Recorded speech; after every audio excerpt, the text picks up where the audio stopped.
welcome back to our home, our dandy home. I just had my third son 5 weeks ago, almost 5 weeks ago, and I was just gonna kind of go through my experience of the birth, and then it ended up being a hospital birth, and so I had some tips that I wanted to throw out there if anybody wanted. You might not like these tips, or you might find them handy.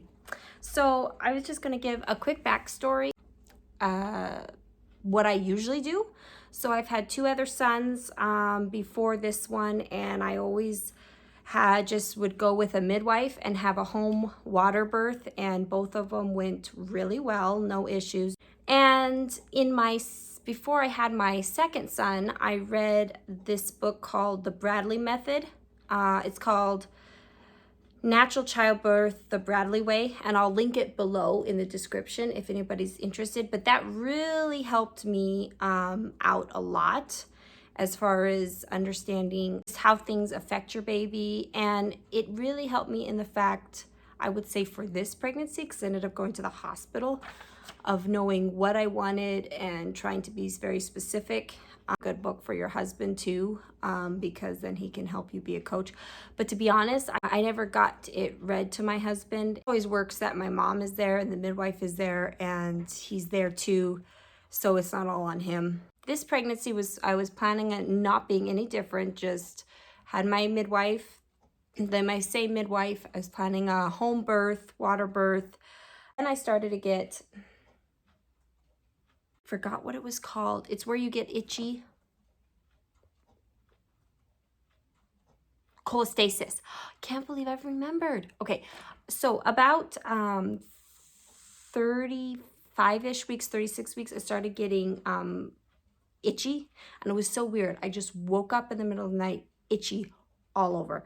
But it was always tolerable.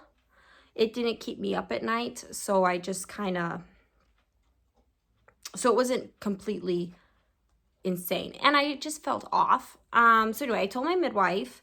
She got some blood drawn, and for some reason the blood took 10 days to get back to her. And when she got it, my blood level, or my elevation of cholestasis, it was elevated, but it wasn't like super serious yet. So at that point, and that was like, I was 37 weeks at that point, she said that we were just kind of deciding that we were going to kind of wait till at least 38 weeks, because I always have late babies. I never go early. And she was like, your body is nowhere near thinking about having a baby anytime soon. So we're going to try to wait 38 weeks, but she wanted me to go get more blood drawn in case it took 10 days to get back to her again, to make sure they weren't elevated anymore in those 10 days. Anyway, went and got my blood drawn. And she called me that night and she's like, you got to go to the hospital. For some reason, the cholestasis wasn't as crazy, but for some reason my liver enzymes were off the charts. I don't really know exactly the numbers, how it all works, but they said you're supposed to have liver enzymes of like 50 or under, and mine were like 1,000, and they still don't really fully understand why it was so insane. And so she's like, yeah, your body's not doing well. You just need to go to the hospital and have the baby tonight. They were able to give me this, I don't know what it's called, but it's where it's cervix ripening thing. We slept there at the hospital all night. And in the morning, around 9 or so, the doctor came in and she said I was like a couple centimeters like dilated, but it was hardly anything. And she was able just to break my water, and that got me going into labor. So I was like, that was kind of amazing. I didn't have to take any of the other stuff. Had the baby at 1:30, I think. 1 something. I will say, so in the Bradley book, it talks a lot about just where you lay in a certain position to get completely relaxed and with breathing, and so you don't have as much pain. And I was doing that at the hospital for a short time, because they kind of had me monitored where I could lay down or get into whatever position I wanted to. And I was managing it, but then I felt like I had to go to the bathroom, went to the bathroom, and then it just started getting way worse. And I didn't get back into bed. I tried all these other positions outside the bathroom, and then they checked me and I was only 4 centimeters. And I think that just in my brain just completely messed me up, because I was like, only 4 centimeters. I was so discouraged. So then I ended up getting an epidural. But I think if I would have waited, those 4 centimeters, that was like 4 centimeters at like 12 something. So I only had, or maybe it was 11 something. I didn't have that much further to go. And I didn't realize how fast my body was going to work from 4 centimeters to birth. But I just heard 4 centimeters and I was like, the pain is crazy. I'm just getting an epidural. But it ended up working great. So I feel really blessed that it all worked out just great and didn't get any any problems. I almost think if I would have just got up, gone pee, and gone right back to bed with, I almost think I would have done better. But you never know, because then you always talk about, well, if you walk around and you sit on the ball and all this stuff, you'll help the baby go. And I did do that, and maybe that's what did help. So I don't know. And so, yeah, had the baby 1:30 or so, and worked out really well. He was 6 pounds, 9 ounces at 37 weeks. So 3 weeks early, just about. And yeah, he came out, no issues, no problems with him. They kept me an extra day just to make sure my liver enzymes were going down. And by that next morning, I was down to 500. And then they made me stay another day to make sure they kept going down. And by that morning, it was like 100. So it just went completely down. And after birth, I was still really itchy for a long time. And then I almost felt like I was getting numb. I was like, what is this? And I got some like natural liver pills, like this milk thistle and stuff I was taking. But my midwife was just like, I think it's just going to take time for you to get back to normal. And within like a week or two, it was completely gone. I just think she was completely right that it just took time.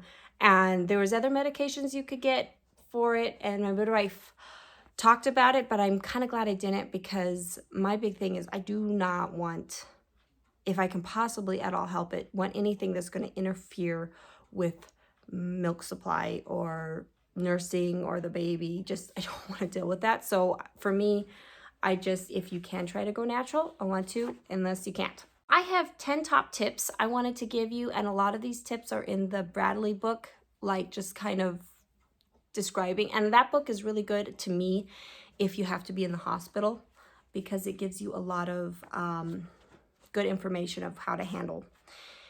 So anyway, tip number 1, I try to be as natural. They always talk about the more natural as possible is always better, because it just seems like the more you get interfere with the doctors or all this other stuff, which I'm so happy that stuff exists, because there's many women that are in emergencies and they need that. But the more intervention you have, I think the more complications can arise with the mother and the baby. Number 2 is when the baby comes out.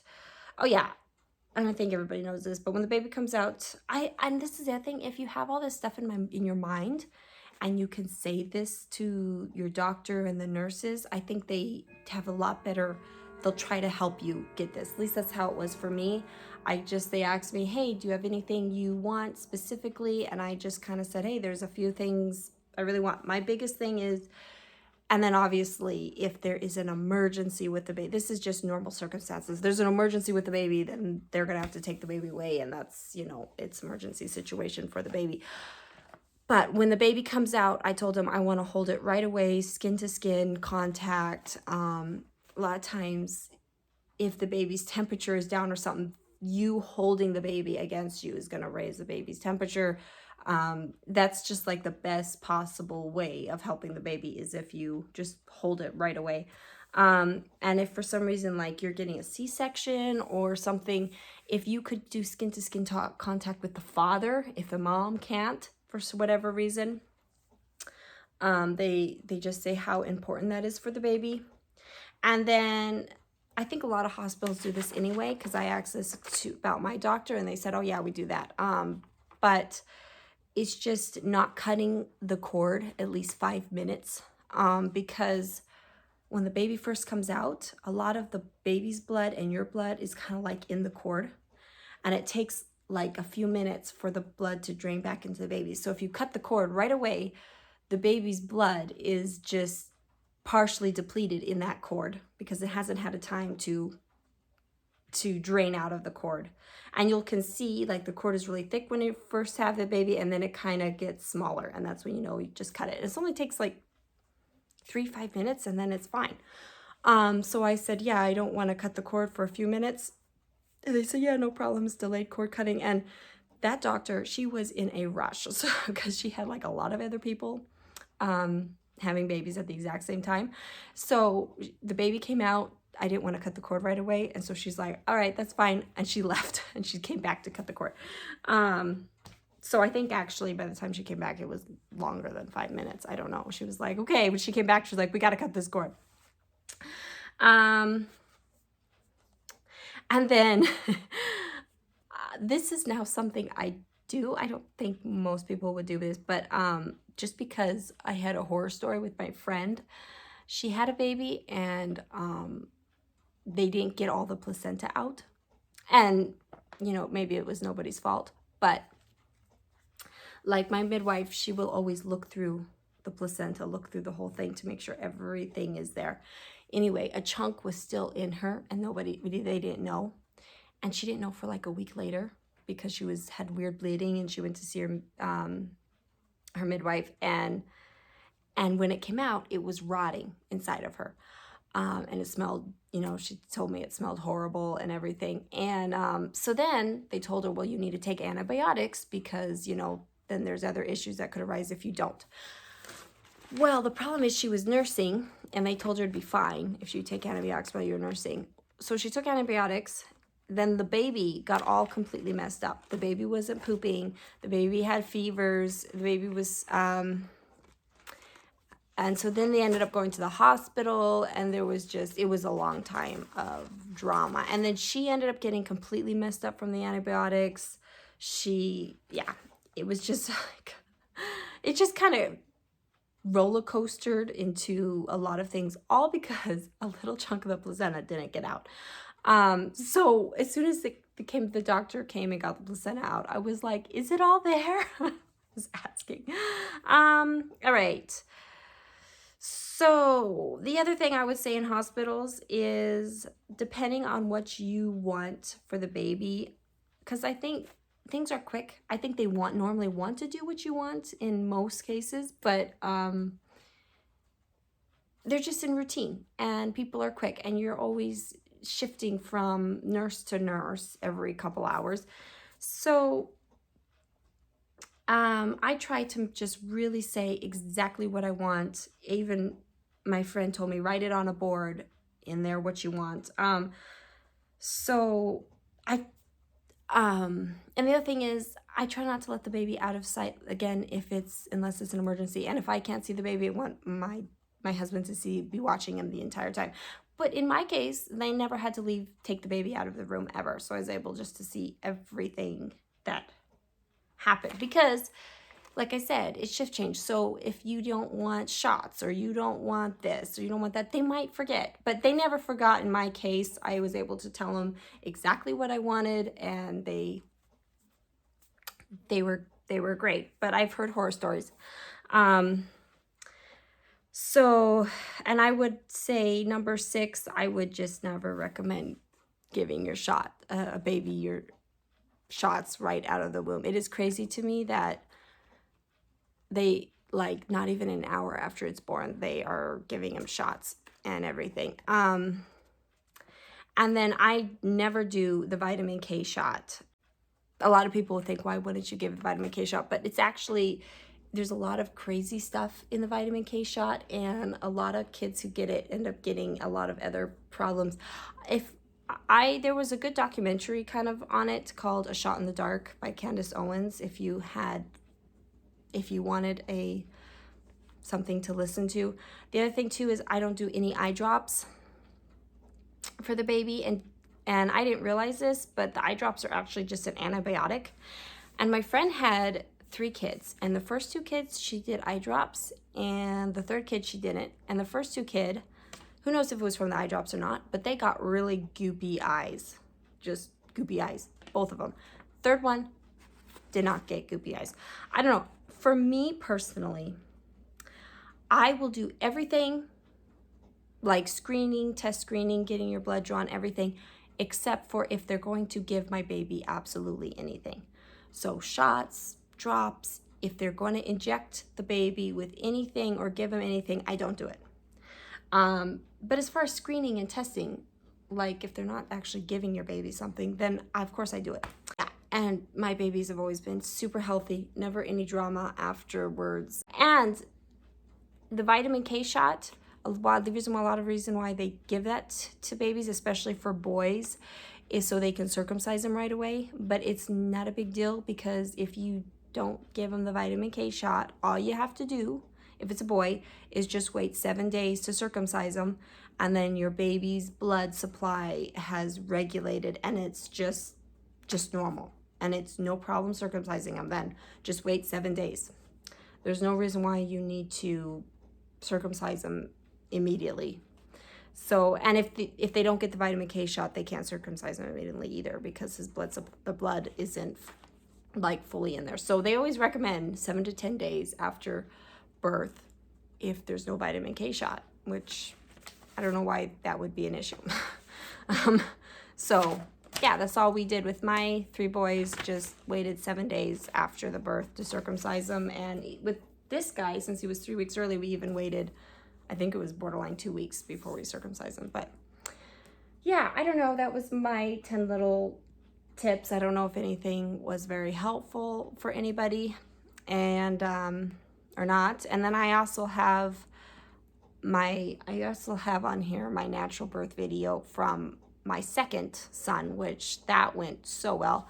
So if you're interested, I'll link that below too. But yeah, if you're pregnant, I would so recommend getting the Bradley Method book. I think that really helps you, even if, like, I wasn't even able to practice it fully with laying or whatever, but it helps you understand, be specific when you talk to your doctor, say what you want, say what you don't want. And I think if you're very specific, it can go very well. And it gives you more knowledge as to why you want things, why you don't want things, and you can make your decision. And also, if you have a husband who has time to read it too, that could be very good and beneficial too, I know. But sometimes too, I don't know, just having somebody who can be there and support you is so important. So for me, I always have my mom there, and it just always works out perfectly. And two, even if your husband is there and supporting, it can be exhausting helping a pregnant woman, especially if she's in labor for a couple of days. I mean, the husband needs sleep too. I know it sounds crazy because you're working and everything, but it's like, if you have to be there, and sometimes if you have back labor, you need somebody pushing hard on your back. It's really helpful to have a couple of people that are there, get some rest. I mean, yeah. I found that with my first son, I had a midwife, a doula, and my mom. And of course, my husband was there, except my husband had a horrible migraine. So when I went into labor, for some reason, he just got the worst migraine ever, which was horrible. So could you imagine if I only had my husband with me to support me? That would have been kind of a disaster for both of us. And so the fact that all 3 of these people could like take turns doing what I wanted. Hopefully that makes sense. Hopefully it was even helpful. Maybe it wasn't. Maybe you'll just throw this away, or wish you had your life back, or your few minutes of back from watching this. So thank you for watching anyway. Have a good day.